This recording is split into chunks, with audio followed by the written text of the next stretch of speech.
Hi guys, may konti lang ako i-share. So, by the way pala nung mga nakarang araw, nakabili tayo ng motor. So, pahirapan sa paghahunt ng motor dito ngayon sa Japan guys. Dahil for the reason ay walang stocks at the same time.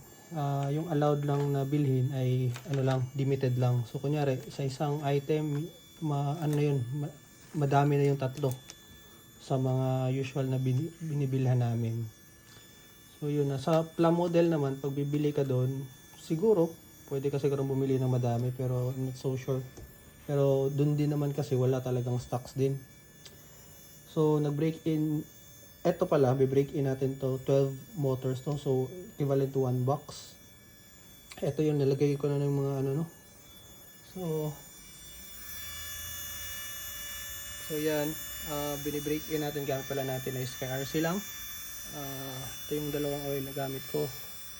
So ang starting nun kanina is 32.9 na motor. So kung napapansin nyo din dito, nilalagyan ko ng nilalagyan ko ng starting.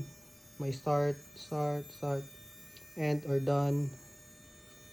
Ayan, final. So ibig sabihin, nag-start siya ng 32.3.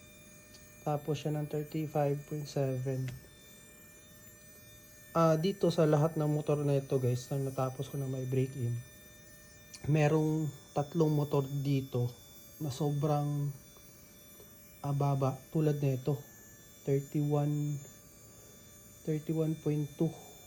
31.3. Tsaka feeling ko ito ata yun. Yung 34.4 yan ata yun. Ito ata yung tatlo na parang break-in ko siya sinagad ko siya ng break-in para lang tumaas konti kasi ang nangyari kasi nung pagkatapos ng break-in, eto 31 yung starting, naging 33 lang something. Kaya sinubukan ko siyang i-boost ng konti para tumaas. So pagkatapos nun, pagkatapos malinisan lahat, tapos na yung break-in talaga, nag-steady na siya sa 35. Pero eto maybe lang guys, not so sure. Siguro may torque pa rin, alam ko may torque pa rin, but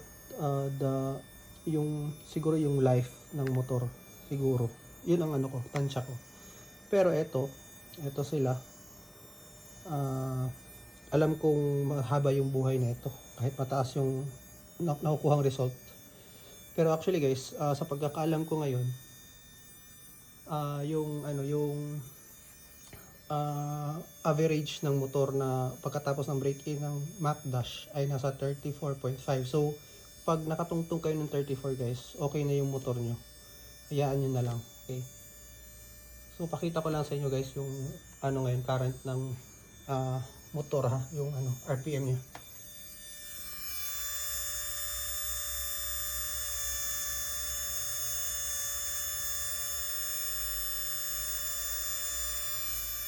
Okay, so sa starting ko niya 32.9, so tumaas na siya ng 30 sa break-in ko. Actually ito patapos na to na break-in yan, patapos na yan na break-in.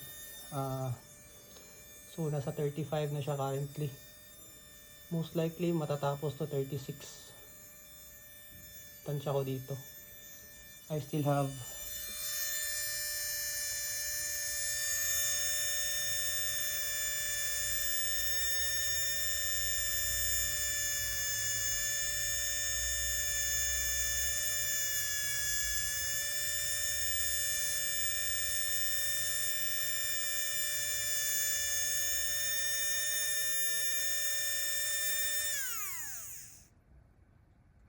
okay, so nasa 35.9 pero bumalik siya ng 36. So I'm going to put it siguro 36 siguro nun sa end. So eto naman guys na motor, kaya napapansin nyo may 30, actually 30 ito nakalagay. So nag-end siya sa 37.6 pero